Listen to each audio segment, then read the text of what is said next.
मुनावर का शो था। वो पहले ही शो था कोविड के बाद इंदौर में, तो मैं ही ओपन कर रहा था उसके लिए। क्या हुआ था असल में तब? पर तभी अचानक से उनकी भीड़ जो है वो बढ़ती जा रही थी। वो लाइक हम्म। 15-20 मिनट में वो 10-20 लोगों से अचानक से 100-150 लोग हो गए। फिर उन्होंने मारना शुरू करा ऑडियंस से। पहले मैं सुना भी नहीं था ना कि कोई कॉमिक जेल जा रहा है स्टैंड अप हम्म। करने के लिए। फिर समझ में ही नहीं आया कि क्या हो रहा है, ये क्यों हो रहा है। फिर वो होता गया, बस फिर जेल चले गए। क्या कुछ झेलना पड़ा आपको? मुझे बिल्कुल विश्वास ही नहीं था कि, तो मैं तो अंदर ही मतलब डिप्रेस्ड हो गया था। मुझे एंग्जाइटी अटैक आने लगे, तो 2-3 हफ्ते तो मैं हॉस्पिटल में भी एडमिट रहा हूँ। गवर्नमेंट जितना नहीं करती उतना उनके नीचे के मोटिवेटेड लोग करते हैं, जिनका कुछ है भी नहीं। गाड़ियों में तो घूम नहीं रहा हूँ, कोई सिक्योरिटी हम्म। गार्ड तो है नहीं मेरे आसपास। हर किसी के लिए मैं एक इजी टारगेट था। आपकी लाइफ में क्या बदलाव आया? मेरी लाइफ तो खराब ही हो गई। और फिर उसके बाद ना मेरे भाई को यहाँ पे वो लोग तंग करने लगे, तो उसको उन्होंने मारा, उसका पैर तोड़ दिया। आपके भाई को किस किस तरह की दिक्कतों का सामना करना पड़ा इस दौरान? मेरे भाई का तो पूरा मेंटल ट्रॉमा हो गया ना, उसका तो सब हम्म। खत्म ही हो गया एक तरीके से। इसी उम्र में काम करना पड़ रहा है। मैं जब जेल में था तो मेरे भाई ने तभी जॉब ज्वाइन कर ली थी, क्योंकि वो खर्चे नहीं निकल रहे थे। पुलिस का तो मतलब बहुत खराब एटीट्यूड है। पुलिस वाले तो हमेशा बोलते हैं कि तुम यहाँ से चले क्यों नहीं जाते हो। किसी और की गलती की वजह से या इन सब सिस्टम की वजह से मुझे ये घर बेचना पड़ेगा। मैंने तो कुछ किया भी नहीं था, और हम्म। तुमने चुटकुला सुनाने की वजह से, किसी और के सुनाने की वजह से मैंने 2 महीने जेल काट ली है।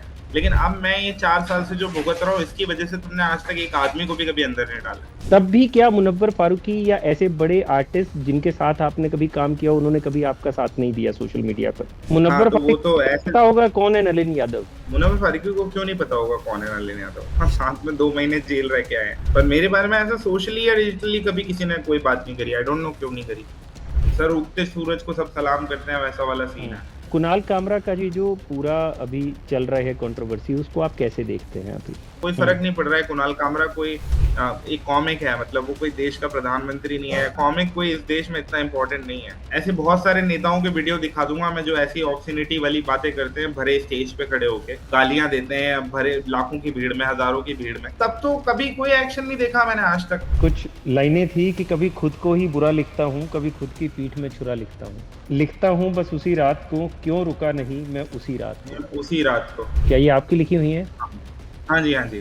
क्या हुआ उस रात को? वही रात है सर, वही रात है वो। बस अगर उस दिन मैं नहीं गया होता परफॉर्म करने तो सब बढ़िया होता आज। क्या मैसेज देना चाहते हैं नलिन यादव? लोगों को कोई हम्म। मैसेज नहीं देना चाहता मैं। कुछ नहीं, कुछ नहीं है मेरे पास उनसे कहने के लिए। आई डोंट नो क्या कहूँ मैं। और ऐसा नहीं है कि मैं इकलौता कॉमिक हूँ जिसके साथ ये हो रहा है।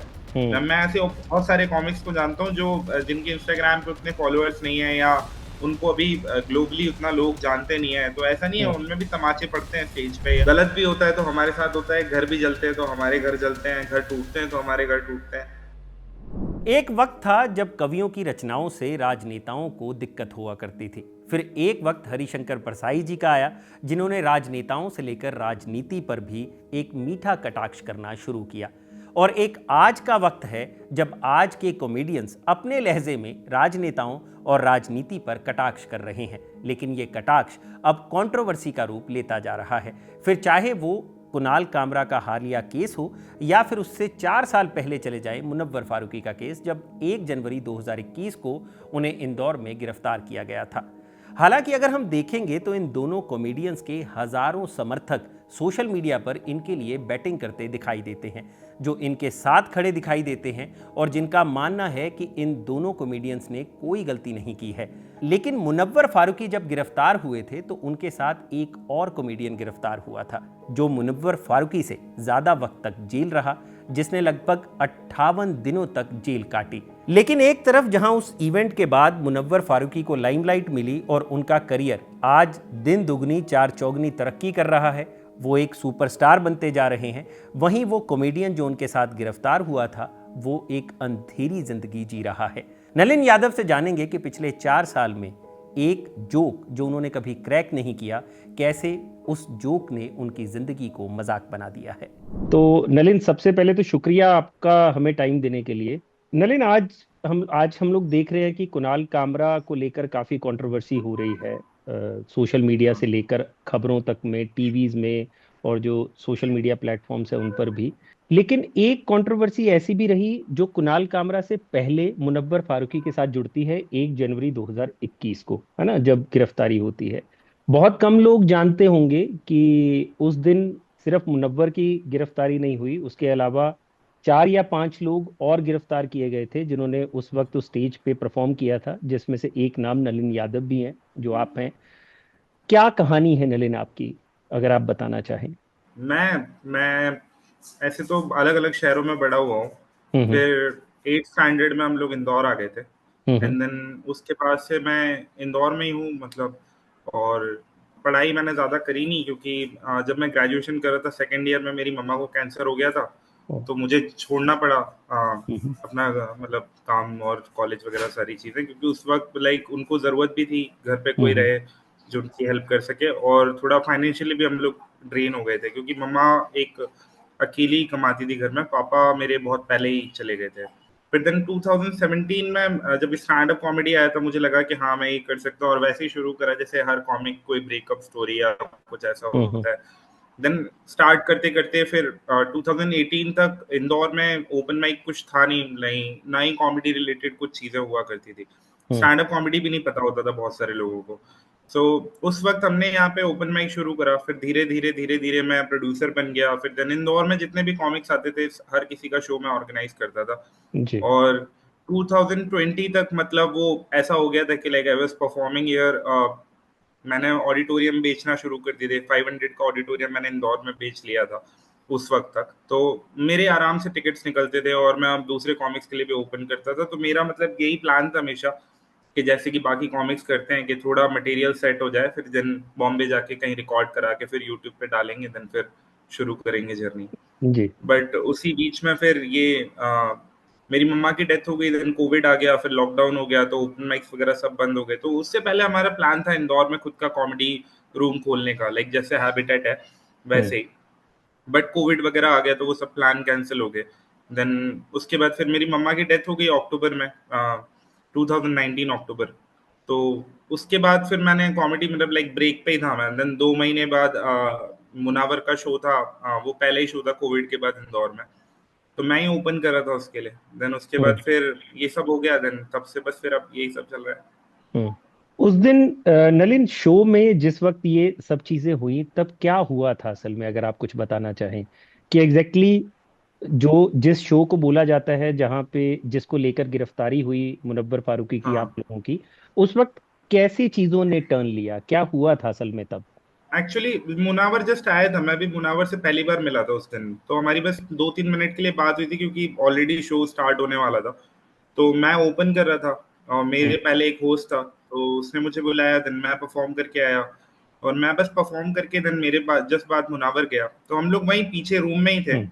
हम्म। ताकि कोई रिकॉर्डिंग ना कर रहा हो, कोई फोन ना चला रहा हो। उसके मैनेजमेंट भी अभी हम ही लोग देखते थे यहाँ पर। जी। तो उसी वक्त ना बीच में से कुछ लोग उठे और अचानक से स्टेज पे आ गए। तो पहले तो 2-3 मिनट समझ में ही नहीं हम्म। आया कि क्या हो रहा है, क्यों हो रहा है।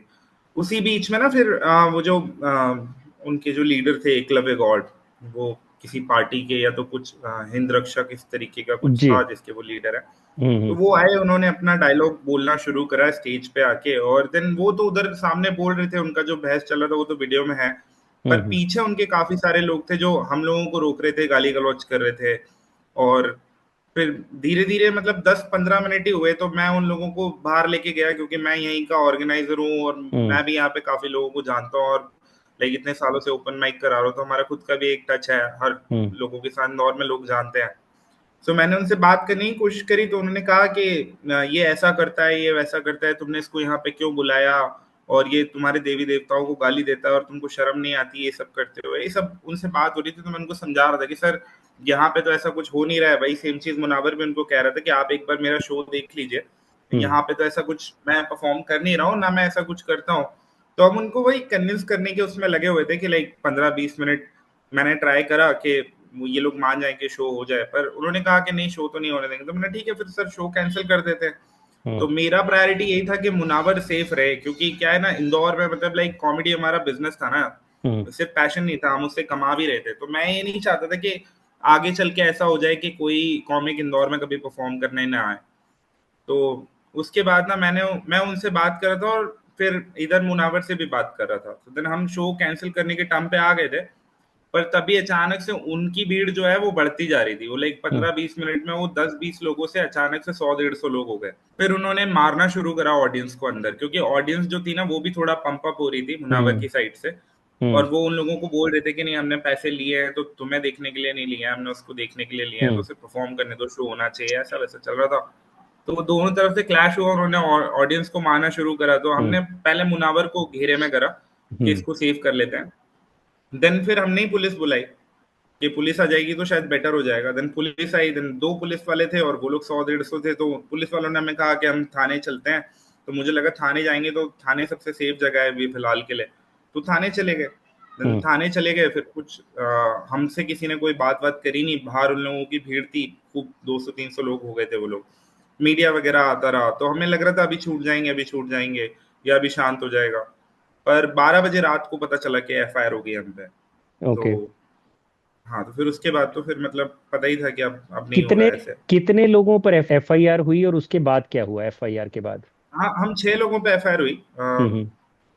मैं था, मेरे साथ में एडविन था जो कि मेरा जो दोस्त है प्रखर जो हम्म। होस्ट कर रहा था, उसका दोस्त था, प्रखर खुद था, प्रखर का छोटा भाई था, वो भी देखने के लिए आया था सिर्फ शो। हम्म। और सदाकत था और मुनावर था, तो हम 6 हम्म। लोग थे टोटल।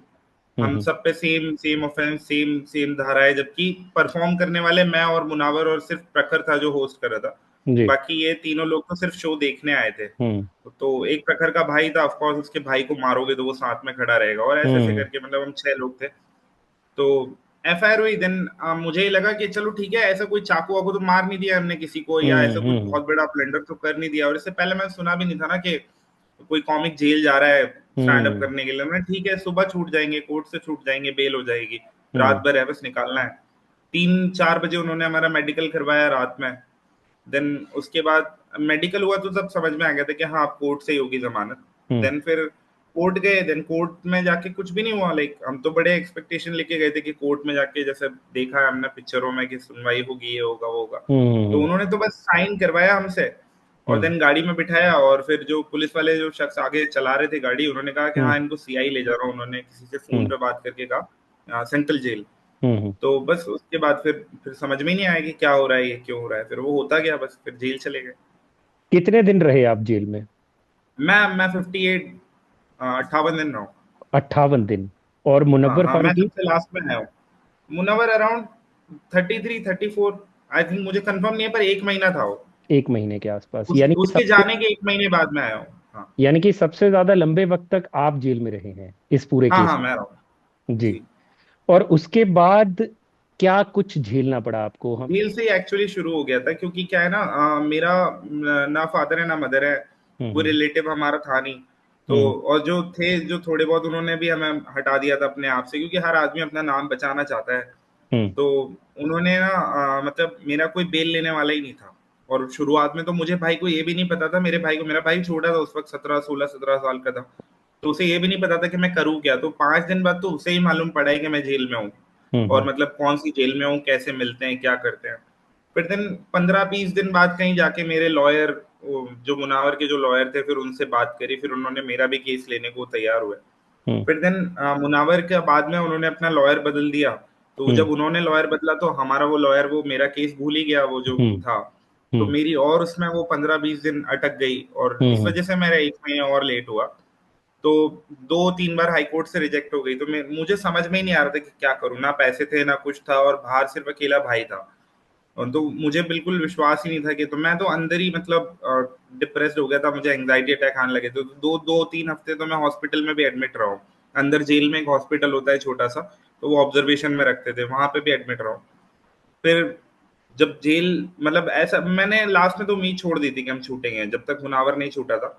फिर जब मुनावर के छूटने के बाद भी 1-2 हफ्ते निकल गए, और जब पता चला कि सुप्रीम कोर्ट वगैरह से हो रही है बेल, यहाँ तो दे ही नहीं रहा है हाई कोर्ट, तो मैंने तो छोड़ दिया था कि मेरा कोई है ही नहीं जो सुप्रीम कोर्ट तक पहुंच जाएगा। और मुझे कुछ नहीं पता था कि बाहर कौन क्या कर रहा है। खैर थे लोग मेरे लिए जो कर हम्म। रहे थे।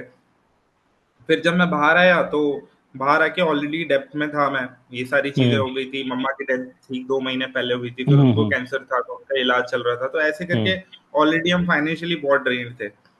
यानी फिर कि कर्जा हो गया इस पूरे केस के हाँ, चक्कर में। कर्जा कर्जा हो गया, इस बेल बेल में भी कर्जा हो गया बहुत। हम्म। तो उसके बाद फिर वो सब तो अलग एक प्रॉब्लम थी कि चलो ठीक है, पैसे देना है, करेंगे, कुछ करेंगे, कैसे हम्म। भी करके देंगे। पर यहाँ जहाँ मैं रहता हूँ ना, ये इंदौर से 30 किलोमीटर दूर एक जगह है, ये हम्म। मतलब प्रॉपर सिटी भी नहीं है। हम्म। तो यहाँ पे ना मतलब लेबर क्लास लोग मोस्टली रहते हैं, जो कि उनको आराम से आप मतलब मैनिपुलेट कर सकते हो, भड़का सकते हो। और तो मतलब मैं तो जब भड़काना आसान हाँ था आपके खिलाफ। हाँ, उनको भड़काना बहुत आसान था क्योंकि वो लोग इतने हम्म एजुकेटेड नहीं है। हम्म और फिर दूसरी बात, हवा भी यहाँ पे चल रही है मतलब वैसी आजकल हिंदू मुसलमान आप देख ही रहो। हम्म मैं तो एमपी में रहता हूँ, इंदौर में, जो हम्म कि सबसे आगे आता है इन सब चीजों में। हम्म तो मेरे खिलाफ ना मतलब यहाँ पे अड़ोसी पड़ोसी इन सब लोगों ने मतलब हमसे दूरी बना ली थी एक तरीके से। हम्म फिर धीरे धीरे जब मुझे नहीं पता था वो चीजें, क्योंकि मेरे लिए, मैं तो अभी जेल से आया हूँ, तो मैंने नॉर्मली जैसे मैं फंक्शन करता था बाहर निकलता था। पर फिर मुझे जब लोगों से वो बातें सुनने को मिली, या मैं जब जा रहा हूँ तो कहीं कोई टॉन्ट कर रहा है या कुछ बोल रहा है, या कहीं किसी ने रोक लिया या अपनी बातें कि अरे तू हमारे खिलाफ ऐसा बोलता है, तू हिंदू है, तुझे शर्म नहीं आती, और ये सब जब वो बहुत ज्यादा बढ़ गया तो मैंने 1 महीने में जगह छोड़ दी। तो मुझे कैसी लगा कि कैसी मैं, बातें कैसी कैसी बातें कही जाती थी आपको? वो काफी सारी बातें हैं, मैं कह भी नहीं सकता हूँ यहाँ पे, वो सही वर्ड्स नहीं है। पर हम्म मतलब मतलब तू हिंदू होके मुसलमानों का साथ दे रहा है, और तू हिंदुओं को बदनाम, तू हम्म हमारे देवी देवताओं को ये बोलेगा, मतलब वो हम्म क्या है ना, आज के जमाने में हर किसी को नेता बनना है। गवर्नमेंट जितना नहीं करती उतना उनके नीचे के मोटिवेटेड लोग करते हैं, जिनका कुछ है हम्म भी नहीं। गाड़ियों में तो घूम नहीं रहा हूँ, कोई सिक्योरिटी हम्म गार्ड तो है नहीं मेरे आसपास। हर किसी के लिए मैं एक इजी टारगेट था, हम्म क्योंकि मैं कोई, मेरे से कम्युनिकेट करना बहुत ईजी है, कहीं पे भी हम्म रोकना बहुत ईजी है। तो मैंने जगह छोड़ दी और मैं दिल्ली चला गया। हम्म फिर 1 साल मैं दिल्ली में रहा हूँ, मतलब करता रहा कि चलो कॉमेडी में कहीं स्पॉट मिल जाएगा, कुछ हो जाएगा। मैं उस वक्त मतलब मेरा यही था कि यार मैं कैसे भी करके अपना स्टैंड अप वीडियो निकाल दूं तो शायद लाइफ थोड़ी बेटर हो जाए, मैं अपने शोज वापस से शुरू कर दूं। तो इंदौर तो छूट ही गया था एक तरीके से, तो हम्म मतलब कहीं और किसी शहर में शुरू कर लेंगे। हम्म तो दिल्ली में नहीं हो पाया, 1 साल तक कुछ नहीं हो पाया, क्योंकि ऑलरेडी वहां पे इतने सारे कॉमिक्स हैं। और मैं तो मतलब इंदौर से गया हूँ ना, तो मुझे तो वहां पे जाके फिर से जीरो से शुरू करना है। तो हम्म, क्योंकि वो मेरी 3-4 साल की मेहनत थी वो सब खराब हो गई। इंदौर, दिल्ली से मैंने फिर बॉम्बे चला गया मैं। फिर अच्छा। उसमें कुछ टाइम मैंने इधर उधर काम करा, 1 साल, मतलब जो भी काम मिल जाता था, लाइक एज एन एडी काम करा कभी, या कभी कहीं हम्म, किसी प्रोडक्शन के लिए काम कर लिया, या एक डिजिटल मार्केटिंग कंपनी थी उनके लिए काम कर लिया। तो ऐसे करके 1-1.5 साल फिर वहां निकाला। बट क्या है, फाइनेंशियली हम इतने ड्रेन्ड हो चुके थे। ऐसा नहीं है कि मेरी लोगों ने हेल्प नहीं करी है, फाइनेंशियली हेल्प करी है। पर क्या होता है ना कि जब आप ऑलरेडी इतने गड्ढे में हो तो कोई कितना ही हेल्प कर ले, और वो निकलने में बहुत मतलब बहुत चीजें ऐसी थी कि मुझे शायद सालों लग जाएंगे उसमें से निकलने में। तो जे मैं जे फिर हाँ जेल से बाहर आने के बाद हम लोग हाँ देखते हैं कि ये पूरा केस होता है तो मुनव्वर फारूकी, जिनको ज्यादा लोग नहीं जानते थे, वो अचानक से हाँ सुपरस्टार बन जाते हैं कॉमेडियंस के। हाँ हाँ बिग बॉस जैसे शो में जा रहे हैं, वो जीत रहे हैं, और कई तरह के शोज उनके आए जिनमें उन्होंने जीत दर्ज की। यानी कि इस पूरे प्रकरण के बाद मुनव्वर फारूकी एक स्टार बन गए।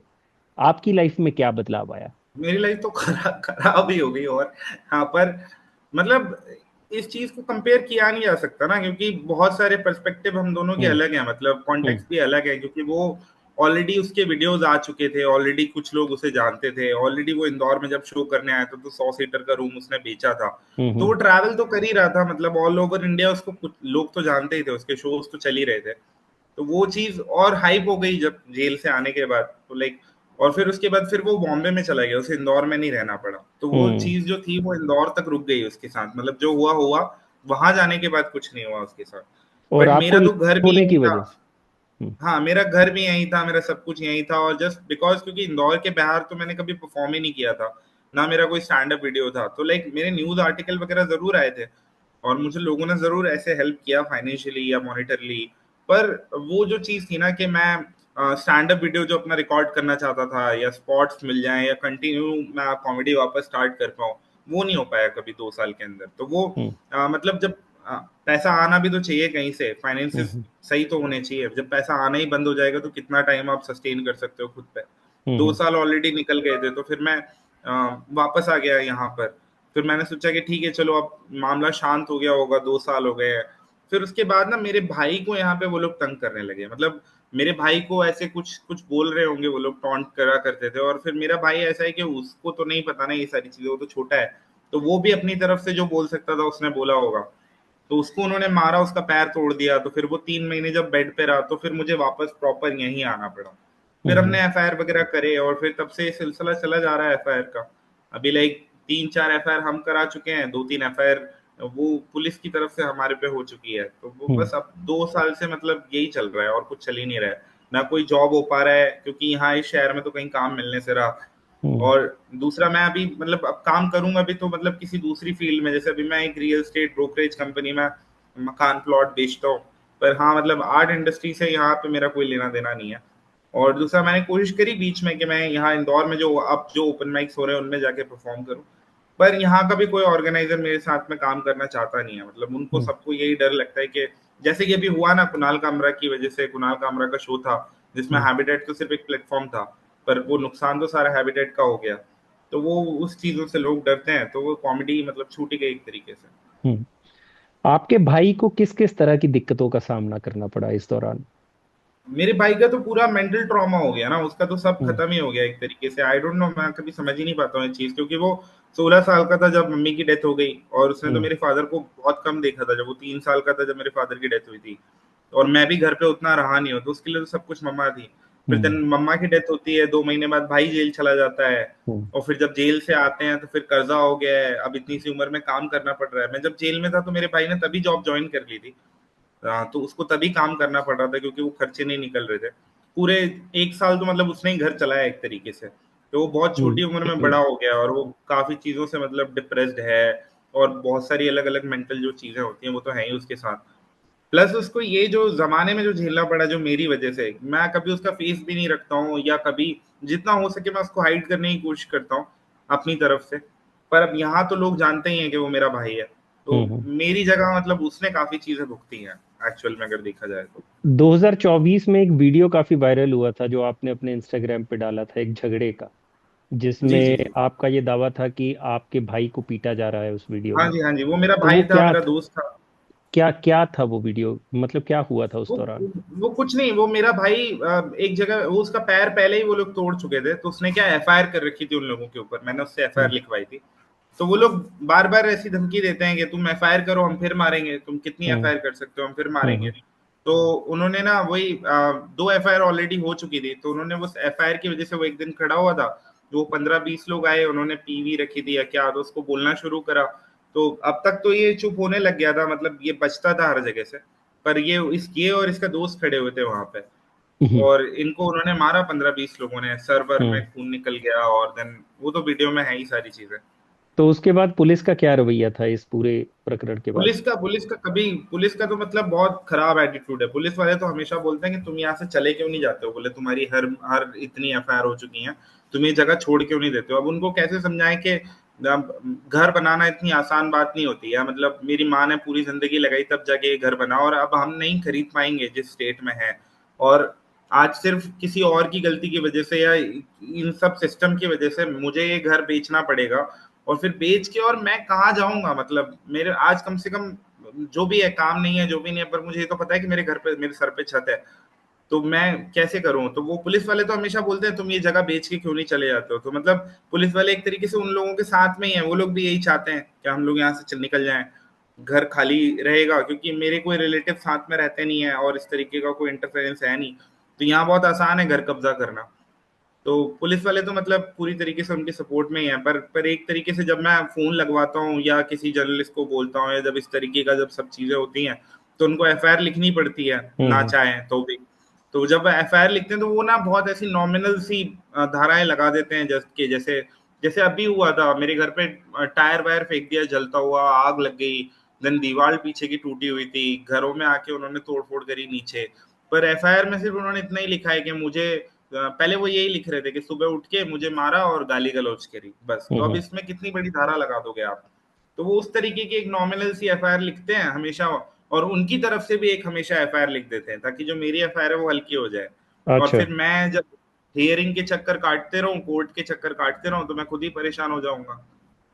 तो ये पुलिस का रवैया ऐसा है क्यों आपके प्रति? क्या आपने कभी इस चीज को फिगर आउट करने की कोशिश की क्या? पुलिस इन्फ्लुएंस्ड है ना उन लोगों से, उन लोगों के हम्म।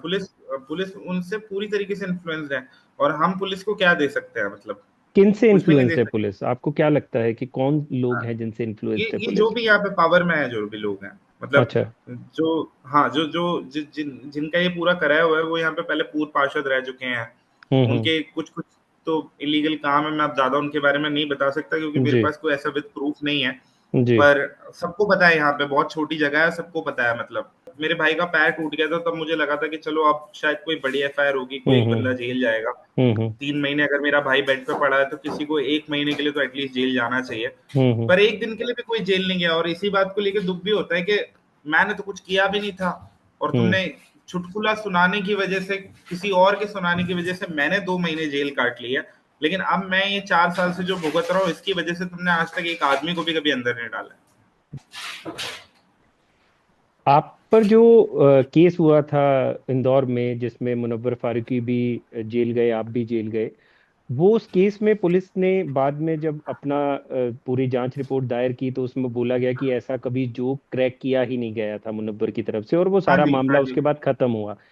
उस हाँ। एक मामले के खत्म होने के बाद मुनव्वर फारूकी ने दुनिया के सामने आकर बताया, अपना स्टैंड रखा कि देखिए ये तो था ही नहीं, उनको लेकर उनके समर्थन में बहुत लोग आगे आए। लेकिन क्या हम्म। आपकी लाइफ में, क्या उस मामले के खत्म होने के बाद कुछ बदला? नहीं, कुछ नहीं बदला। वो मामला तो मतलब मेरे लिए तभी वहीं रफा दफा हो गया था ना। अब तो ये 3-4 चीजें और यहाँ पे हो गई है। मेरी तो लाइफ एक तरीके से उस वजह से हिंडर हो गई ना। वो केस भले ही हम्म। खत्म भी हो गया हो, तो हम्म। बाकी यहाँ पे जो ये सब चल रहा है, मैं मतलब आप ये समझ लो कि हर 2-3 महीने में मुझे कोर्ट जाना पड़ता है। हम्म। मेरे घर पे नोटिस आ जाते हैं, नहीं तो अगर मैं एक एक हियरिंग में मिस कर दूं, मैं किसी दूसरे शहर में जाके जॉब नहीं कर सकता हूँ, क्योंकि हम्म। मैं अगर एक हियरिंग में मिस कर दूंगा तो मेरे घर पे नोटिस आ जाएगा। हम्म। और देन पैसों से हम लोग परेशान हैं ही। अब हम्म। कोई मेरे तो कोई ऐसे वकील और या इस तरीके से कोई मेरे पास उस तरीके का सपोर्ट नहीं था। तो पैसों से और हर चीज से मतलब, और नौकरी नहीं करोगे आप 3 साल तक, अगर कुछ नहीं कमा रहे हो, तो फिर आप समझ सकते हो ना अब कैसे क्या क्या हालात होंगे, कैसे घर चल रहा होगा। कितने केसेस चल रहे हैं अभी आप पे? मुझ पे 2 एफआईआर हैं अभी 2 एफआईआर फिलहाल में। है। अभी जब हाँ। हम इंटरव्यू के लिए भी आपसे बात कर रहे थे तो आपने मुझे बोला कि आप अभी भी कोर्ट में हैं, और हाँ, उसके हाँ, मैं बाद कोर्ट में था। आपने बोला कि कोर्ट से निकलने के बाद आप हमसे बात करेंगे। ये जी। कौन सा केस चल रहा है अभी?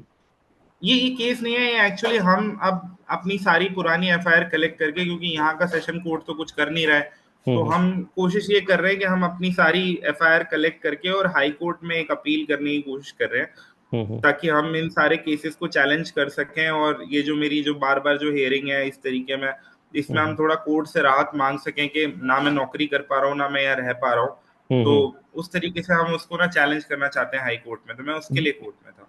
जी। नलिन, एक चीज और जानना चाह रहा हूं मैं कि जब ये पूरा मामला हुआ था 2021 वाला, उसके बाद और उसके कई अभी तक भी मुनव्वर फारूकी जो बड़े कॉमेडियन हैं, उनको हम्म। लेकर बहुत समर्थन था लोगों में, ठीक है ना। इवन हाँ जी। कुणाल कामरा का अगर आप केस अभी जो लेटेस्ट है उसकी हाँ। बात करें, तब भी सोशल मीडिया पर देखेंगे तो बहुत लोग हैं जो उनके समर्थन में डटे हुए हैं, सोशल मीडिया पर उनके लिए बात कर रहे हैं। लेकिन क्या हम्म। कभी आपको ये लगा कि इस पूरी चीज में आपको कहीं ना कहीं भुला दिया गया? हाँ, मतलब उस तरीके की सपोर्ट की अगर आप बात करोगे तो हाँ, वो नहीं है। वो तो मतलब हम्म। कभी मिला ही नहीं है। मतलब इवन मेरे साथ तो ये 4 साल से हो रहा है, जिसमें मैं कितनी बार मेरे पास तो सिर्फ मेरा इंस्टाग्राम है अपनी बात करने के लिए। हम्म। वरना मेरा तो मतलब किसी न्यूज आर्टिकल और ये हर तरीके की चीजें, ये तो बहुत मुश्किल से कभी हो पाता है। हम्म। पर हाँ, बस एक इंस्टाग्राम मेरे पास एक जरिया बचा है कि जिस पे मेरे को कुछ ऐसे लोग फॉलो करते हैं कि मैं वहां पे कुछ डालता हूँ तो मुझे कुछ हेल्प मिल जाती है। कभी कोर्ट को लेके अगर आप बात करो, या फाइनेंशियली बात करो, या हर तरीके से, मतलब मेरे पास सिर्फ एक इंस्टाग्राम है जहाँ पे मैं अपनी बात कर सकता हूँ। कभी मुनव्वर फारूकी से बात हुई आपकी हाँ जी, हाँ जी, काफी बार बात इस हुई है। पूरे मामले को और लेकर? क्या और हेल्प मुनावर मिली से, उनकी तरफ से? जी, मुनावर से बात हुई है। मतलब अब हेल्प का तो ऐसा है सर, क्या हेल्प कर सकते हैं? मतलब वो क्या हेल्प कर सकता है? वो तो खुद बॉम्बे में रहता है, मैं इंदौर में रहता हूँ। तो इसमें मेरी कोई क्या ही हेल्प कर सकता है? मतलब लोग तो यहाँ के परेशान कर रहे हैं अब। तो बट हाँ, बट बाकी उनके पास मतलब बहुत बड़ी आर्मी है सोशल मीडिया पर, जो उनके लिए आवाज नहीं, उठाती है, उनके लिए बात उस करती तरीके का है। तो सर मुझे मुझे डिजिटली या सोशली कभी किसी से सपोर्ट नहीं मिला, कभी किसी कॉमिक से, या हाँ मतलब कुछ कुछ छोटे छोटे कॉमिक हैं जो मेरे बारे में कुछ हम्म। होता है तो वो मेरा रीशेयर कर देते हैं, पोस्ट रीशेयर कर हम्म। देते हैं। बट हम्म। नहीं, ऐसे तो मैंने अपना स्टैंड अप वीडियो निकाला, वो भी आज तक कभी किसी ने शेयर नहीं करा ऐसे। शेयर नहीं किया। But I don't know, like उसके लिए मैं किसी को फोर्स नहीं कर सकता ना। मतलब मैं फोर्स बोल नहीं करने से सकता। ज्यादा फोर्स करने से ज्यादा हम लोग जिस मसले पर बात करना चाह रहे हैं वो यही है कि उस एक केस की वजह से मुनव्वर फारूकी को पूरे देश ने जाना। चाहे वो जी। बैड लाइट में था, चाहे वो सही लाइट में, बाद में वो चीजें जब खत्म हो गई तो सबने उस चीज को एड्रेस भी कर लिया कि हाँ मुनव्वर फारूकी गलत नहीं थे, लेकिन उसी केस हाँ में आप भी थे, आप भी गलत नहीं थे, और आपने मुनव्वर फारूकी से 1 महीना ज्यादा जेल काटी। 3 साल आप, 3 साल, पिछले 3-4 साल से आप झेल रहे हैं चीजों को। तब भी क्या मुनव्वर फारूकी या ऐसे बड़े आर्टिस्ट जिनके साथ आपने कभी काम किया, उन्होंने कभी आपका साथ नहीं दिया सोशल मीडिया पर? ऐसा क्यों? नहीं नहीं नहीं नहीं, ऐसे तो सर मुझे कोई फॉलो ही नहीं करता है। हम्म। तो हाँ, मुनव्वर तो वो फारूकी तो ऐसे। पता होगा कौन है नलिन यादव? मुनव्वर फारूकी को क्यों नहीं पता होगा कौन है नलिन यादव? हाँ, साथ में 2 महीने जेल रह के आए हैं, हम्म। पता है। पर मेरे बारे में ऐसा सोशली या डिजिटली कभी किसी ने कोई बात नहीं करी, आई डोंट नो क्यों नहीं करी। मैंने हमेशा हेल्प रीच आउट करने की सबको कोशिश करी। कि जैसे मेरा स्टैंड अप वीडियो जब मैंने निकाला था, बड़ी मुश्किल से 1-1.5 साल के बाद मैंने वो अपना स्टैंड अप वीडियो निकाल पाया मैं। तो मैंने हर हर इंसान को भेजा कि जहां से वो शेयर हो सकता हो। पर जो लोग मुझे नहीं जानते हैं, जो लोग कभी मुझसे जिंदगी में मिले नहीं है, जिनका कॉमेडी से कोई लेना देना नहीं है, उन्होंने हमेशा मुझे इस तरीके से हेल्प करा है कि मैं मतलब लाइक कभी उनको जिंदगी में नहीं शुक्रिया बोल पाऊंगा या उनके हम्म। लिए वैसा कुछ कर पाऊंगा। पर हाँ, मेरी अपनी कम्युनिटी में अगर बात करी जाए तो वो सर उगते सूरज को सब सलाम करते हैं, वैसा वाला सीन हम्म। है। कुणाल कामरा का जी जो पूरा अभी चल रहा है कंट्रोवर्सी, उसको आप कैसे देखते हैं अभी? सर सेम बात है वो तो। मतलब ना तो किसी का कोई नाम लिया, ना मुझे तो नहीं लगता ऐसा कोई डेरोगेटरी चीज उसने बोली है जो हम्म। कि इससे पहले कहीं ना जा चुकी हो। और जैसे हम्म। कि कामरा ने भी कहा कि वो जो उसने जो बोला है वो पहले भी बहुत सारे पॉलिटिशियंस उन लोगों के बारे में बोल चुके हैं। और ऐसे बहुत सारे नेताओं के वीडियो दिखा दूंगा मैं जो ऐसी ऑब्सिनिटी वाली बातें करते हैं भरे स्टेज पे खड़े होके, गालियां देते हैं भरे लाखों की भीड़ में, हजारों की भीड़ में। तो तब तो कभी कोई एक्शन नहीं देखा मैंने आज तक। सिर्फ हम्म। जब एक कॉमिक जब कोई किसी बारे में बात कर देता है या कुछ बोल देता है, तो बस फिर सबको एक मुद्दा मिल जाता है। कोई फर्क हम्म। नहीं पड़ रहा है कुणाल कामरा कोई एक कॉमिक है, मतलब वो कोई देश का प्रधानमंत्री नहीं है, कोई मंत्री नहीं है कि जिसने कुछ बोल दिया है, कोई लॉ पास हो गया है। एक कॉमिक है, एक कॉमिक की बात को अगर आप इतना सीरियस ले रहे हो कि उसकी वजह से 100 लोगों की भीड़ चली जाती है, और एक एक होटल को पूरा वैंडलाइज किया जाता है क्योंकि वो सिर्फ वहां पे परफॉर्म कर रहा था। आप सोचिए वहां पे कितने लोग काम करते होंगे। आज वो जगह बंद हो गई है, कितने लोगों का काम वहां से चल रहा था, वो सब खत्म कर दिया। और ठीक उसी जगह के सामने वो रोड पूरा खुदा हुआ है, खार में जहाँ पे वो वेन्यू है ना, वो रोड पूरा खुदा हुआ है। हम्म। तो मेरा बस इतना कहना है कि वो जब 100-150 लोग जा रहे थे तो उन्हें पहले वो रोड देखना चाहिए था कि ये हमारी सरकार इस पे कब जिंदगी में काम करेगी, जब वो जा रहे थे उसको तोड़ने के लिए। तो वही है सर, हम्म। ये सब सिर्फ इसलिए किया जाता है ताकि मेन बातों से ध्यान हटा दिया जाए, वरना कॉमिक कोई इस देश में इतना इंपॉर्टेंट नहीं है और ना इतना इम्पोर्टेंट लेना चाहिए हमको कायदे से।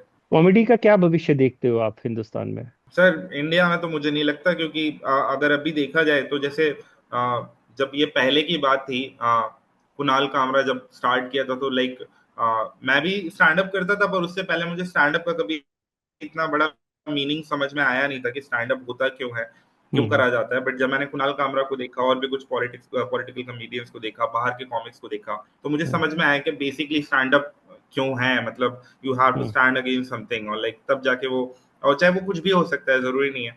पर अब अगर इंडिया में देखोगे तो कुणाल कामरा या एक दो कॉमिक को अगर हटा दिया जाए तो बाकी सब सेम तरीके की कॉमेडी आपको मिलेगी, मतलब यूट्यूब वीडियोस पे या हर जगह पे वही हम्म। सेम तरीके की बातें हो रही है, गर्लफ्रेंड के ऊपर, इंजीनियरिंग के ऊपर, पापा के ऊपर, मम्मी के ऊपर।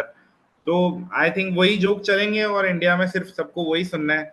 आप चाहे कितनी भी भद्दी बातें कर दो, अगर किसी लड़की के बारे में अगर कोई कॉमिक आके ऐसे डेरोगेटरी वर्ड बोलेगा या पंच डाउन करेगा, तो कभी किसी को किसी का इमोशन हर्ट नहीं होगा। मैं ऐसे बहुत सारे वीडियोस दिखा सकता हूँ कॉमेडी के कि जिसमें लड़कियों के बारे में या ऐसी बहुत सारी चीजें जो कि नहीं बोली जानी चाहिए, जो कि हैं जी। डेरोगेटरी, जो कि जी। कॉमेडी भी सपोर्ट नहीं करती और जो कि पंचिंग डाउन है मतलब। हम्म। तो उसके बारे में कभी किसी को कोई इशू नहीं है। पर हाँ, जब जब ऐसी कोई बात कर देंगे कि जहाँ रियलिटी ओपन हो जाएगी, एक्सपोज हो जाएगी किसी बड़े सिस्टम की या किसी बड़े इंस्टीट्यूशन की, तो फिर सबको प्रॉब्लम हो जाएगी। बट मेरे हिसाब से तो सर स्टैंड अप यही होना चाहिए, क्योंकि अगर मैं 4 साल से देखूं तो मैं जो भुगत रहा हूँ, अब मेरे पास तो स्टैंड अप ही एक तरीका है इस बारे में बात करने का और दुनिया को बताने का। अब अगर मुझे ये भी नहीं बोलने दोगे तो फिर क्या मतलब है फिर मेरा। अच्छा, एक 2-3 सवाल बस पेंडिंग है मेरे आपके। हाँ हाँ। एक सवाल तो यही है कि मुनव्वर फारूकी, कुणाल कामरा और नलिन यादव में आप क्या फर्क समझते हैं? फर्क जगह का है, हर चीज का है, फाइनेंशियल चीजों का है, और सोशल चीज़ों का है, सोशल जो एक वैल्यू है उन चीज़ों का है। और मैं जिस जगह से आता हूँ उस जगह का है। मैं बॉम्बे में नहीं रहता हूँ, दिल्ली में नहीं रहता हूँ। मॉनेटरीली सपोर्ट का इशू है कि लाइक आज अगर किसी पे कोई एफआईआर होती है तो हाँ ठीक है 100 वकील खड़े हो जाएंगे, पर मेरे पास ऐसा है मुझे तो खुद ढूंढना पड़ेगा। तो बहुत बड़ा फर्क है इन सब चीज़ों का। कभी अपनी स्थिति पे कुछ लिखा नलिन? हाँ हाँ, काफी कुछ लिखा है, 4 साल से वही लिख रहा हूँ। बस अब परफॉर्म नहीं करने दिया जाता। लोग मेरे से कहते हैं कि इसको छोड़ के ना कुछ भी करो, इसको छोड़ के कुछ भी करो। मेरा ऐसा है कि भाई मेरी 4 साल से जिंदगी ही यही है, सब तो खत्म हो गया। तो मैं तो भाई जो भुगतूंगा वही लिखूंगा ना। मैं नया कहाँ से झूठ लिख दूं? मैं तो कैसे लिख पाऊंगा? कुछ लाइनें थी कि कभी खुद को ही बुरा लिखता हूँ, कभी खुद की पीठ में छुरा लिखता हूँ बस उसी रात को, क्यों रुका नहीं मैं उसी रात को। उसी रात को। क्या ये आपकी लिखी हुई है? हाँ जी, हाँ जी। क्या हुआ उस रात, क्यों नहीं रुका वही मैं? रात है सर, वही रात है वो। बस अगर उस दिन मैं नहीं गया होता परफॉर्म करने तो सब बढ़िया होता आज, सब बढ़िया होता। मतलब मैं बहुत अच्छे पैसे कमा रहा था और मेरी लाइफ में मतलब क्योंकि हम लोग बहुत लोअर मिडिल क्लास फैमिली से आते हैं, तो मतलब उस वक्त तो मतलब मैं जो चीजें कर रहा था, मैं मेरी फैमिली की काफी ऐसी चेन ब्रेक कर चुका था मतलब। तो मैं कभी फ्लाइट में नहीं बैठा था, मेरे पूरे खानदान में कोई कभी फ्लाइट में नहीं बैठा होगा। तो मैं तो ऑलरेडी बहुत अपनी लाइफ में ग्रो कर रहा था एक तरीके से। बस वो अगर एक मसला नहीं होता उस रात को तो सब बेटर था लाइफ में। कॉमेडी याद आती है, स्टेज याद आती है, जो माइक पकड़ के मुझे कुछ और आता ही तालियां नहीं है वो उसके सीटी? अलावा। मुझे कुछ और उसके अलावा आता ही नहीं है। मैंने इसलिए मैं अब कॉमेडी शोज देखने जाने बंद कर दिए हैं, क्योंकि और ना यूट्यूब पे देखता हूँ ना कहीं भी देखता हूँ, क्योंकि मैं जब देखता हूँ तो मुझे बुरा लगता है अपने लिए, क्योंकि हर बार ऐसा लगता है कि यार मैं भी कर सकता हूँ। और मैं कर रहा था बेटर, मतलब इंदौर में तो बढ़िया ही कर रहा था मैं उस वक्त। मैं टिकटें बेच रहा था यहाँ पे एक टियर 2 सिटी में, जहाँ पे स्टैंड अप किसी को पता भी नहीं होता है, और एक लोकल आर्टिस्ट अगर अपने टिकट निकाल रहा है, बेच रहा है, तो हाँ मेरे को तो। और मैंने सर मतलब मैं 20-21 साल का था, 20 साल का था जब मैंने कॉमेडी शुरू करी थी। तो मैंने तो 25 साल के होने तक कुछ और काम करा ही नहीं है। तो मतलब मुझे इसके अलावा कुछ और आता ही नहीं है। अगर मेरा एक्सपीरियंस भी पूछोगे या हर चीज, तो मुझे सिर्फ यही काम आता है। इसके अलावा मुझे कुछ ऐसा नहीं आता ना। मैं 12th पास हूँ, मैंने ग्रेजुएशन भी ढंग से नहीं करी अपनी। तो मेरे लिए तो मतलब यही एक सोर्स है लाइफ में जो मैं कर सकता था। क्या मैसेज देना चाहते हैं नलिन यादव? लोगों को कोई हम्म मैसेज नहीं देना चाहता मैं। कुछ नहीं, कुछ नहीं है मेरे पास उनसे कहने के लिए। आई डोंट नो क्या कहूँ मैं। आई थिंक लोगों को अक्ल आनी चाहिए, उनको समझ में आना चाहिए। ये तो अब तो दिख रहा है, अब तो सामने दिख रहा है। और ऐसा नहीं है कि ये मेरे साथ हो रहा है तो किसी और के साथ नहीं हो रहा है। ये बहुत लोगों के साथ हो रहा है। और मैं अपने आप को मतलब ग्रेसफुल समझता हूँ कि हाँ ठीक है, चलो एटलीस्ट मेरे बारे में कोई बात तो कर रहा है। ऐसे बहुत सारे लोग बैठे हैं जिनके बारे में शायद कोई बात भी नहीं कर रहा है। और जो लोग आज इस पे हंस रहे हैं या मुझे ऐसा लगता है, जो चीज मैंने इन 4 सालों में सीखी है कि सिर्फ गरीब मुसलमान और गरीब हिंदू ही इस देश में खतरे में है। ना अमीर मुसलमान के साथ कुछ हो रहा है, ना अमीर हिंदू के साथ कुछ हो रहा है। प्रॉब्लम जो है ना वो हम जैसे लोगों के साथ है, जो 10-20 हजार कमा के अपने घर पालते हैं। तो गलत भी होता है तो हमारे साथ होता है, घर भी जलते हैं तो हमारे घर जलते हैं, घर टूटते हैं तो हमारे घर टूटते हैं। जिस तरह से आपने अमीर मुसलमान अमीर हिंदू की बात की, क्या आपको लगता है कि इसी तरह का एक डिवाइड अमीर कॉमेडियन और गरीब कॉमेडियन में भी है? फेमस कॉमेडियन और नॉन फेमस कॉमेडियन में है। हम्म और ऐसा नहीं है कि मैं इकलौता कॉमिक हूँ जिसके साथ ये हो रहा है। हम्म मैं ऐसे बहुत सारे कॉमिक्स को जानता हूँ जो जिनके इंस्टाग्राम पे उतने फॉलोअर्स नहीं है, या उनको अभी ग्लोबली उतना लोग जानते नहीं है। तो ऐसा नहीं है, हम्म उनमें भी तमाचे पड़ते हैं स्टेज पे, या उनके हम्म साथ में भी बहुत सारी चीजें होती हैं। जैसे अभी एक रिसेंटली एक कॉमिक था, मैं उसका नाम भूल रहा हूँ, वो कोई एक्टर थे जिनका भी मूवी आया है, वो स्काई फोर्स। हम्म क्या नाम है उनका यार, मैं दोनों के नाम भूल गया हूँ। पर हम्म उनको भी मारा है वहां पे लोगों ने, क्योंकि जस्ट बिकॉज वो तो एक एक्टर का मजाक में नहीं, एक एक्टर को रोस्ट कर रहे थे, इसलिए उनको मारा है कि तुमने वीर वीर पहाड़िया को रोस्ट कर रहे थे। तो हम्म उनको मारा है। तो ऐसा नहीं है कि मतलब मैं या कुणाल या मुनावर या वीरदास सिर्फ इन कॉमिक्स के साथ ये हो रहा है। आई थिंक शायद मेरा नाम भी आप इसलिए जानते हो क्योंकि मैं मुनावर के साथ था। तो कहीं ना बिल्कुल। कहीं वो नाम आप पहचान पा रहे हो, सही है। नहीं हम्म तो ऐसे बहुत सारे कॉमिक्स हैं जो कॉमेडी या तो छोड़ चुके हैं या नहीं परफॉर्म कर पा रहे, या वो अपनी इंडस्ट्री से बॉयकॉट हो चुके हैं। ये इंडस्ट्री भी कोई इतनी अच्छी नहीं है। तो हाँ मतलब वही फेमस फेमस कॉमिक और नॉन फेमस कॉमिक के बारे में है ये प्रॉब्लम जो है। तो आगे चलकर क्या करना चाहते हैं आप? मैं करना तो कॉमेडी ही चाहता हूँ, हम्म। पर समय सही आ जाए तब शायद करेंगे, आई थिंक। ठीक। क्योंकि इसके अलावा तो मुझे कुछ और आता नहीं है, जैसा मैंने बताया। और दूसरी बात, फिर अब अगर नहीं करूंगा मैं, तो अब मुझे नहीं समझ में आएगा कि अब मेरे पास जिंदगी में और मकसद क्या है इसके अलावा। ठीक। तो चलिए क्योंकि इसी। अब तो मुझे करना है, मतलब लाइक अब तो ये मेरा मोटिव बन गया है लाइफ का। आई थिंक जब मैंने हम्म। शुरू करा था तब शायद सिर्फ पैशन था, पर अब हम्म। तो मोटिव बन गया है मेरा लाइफ का कि नहीं, अब तो मैं छोड़ ही नहीं सकता। क्योंकि मैं 25 साल का था जब मैं जेल गया था, अब मैं इस साल 30 का हो जाऊंगा। मेरे हम्म। 5 साल जिंदगी के खराब करे हैं, मतलब जिसमें मैंने अपना सब खो दिया है। तो अब मेरे पास सर कुछ बचा ही नहीं है हारने को, तो अब क्या ले लोगे तुम। तो अब तो मैं नहीं रुकूंगा। तो चलिए इसी नोट पे हम लोग इस इंटरव्यू को ख़त्म करते हैं, और आपको आपके कॉमेडी करियर के लिए, आगे आने वाले करियर के लिए बहुत बहुत शुभकामनाएं। और थैंक यू नलिन भाई। यादव, हम लोग इसी ऐसी ही आशा करते हैं कि ये इंटरव्यू मासेस तक पहुंचे। लोग जो ये इंटरव्यू देख रहे हैं वो आपकी आवाज़ सोशल मीडिया के जरिए या बाकी और प्लेटफॉर्म्स के जरिए आगे लोगों तक पहुंचाए कि एक कॉमेडियन ऐसा भी था जो मुनव्वर फारूकी के साथ उस वक्त जेल में था।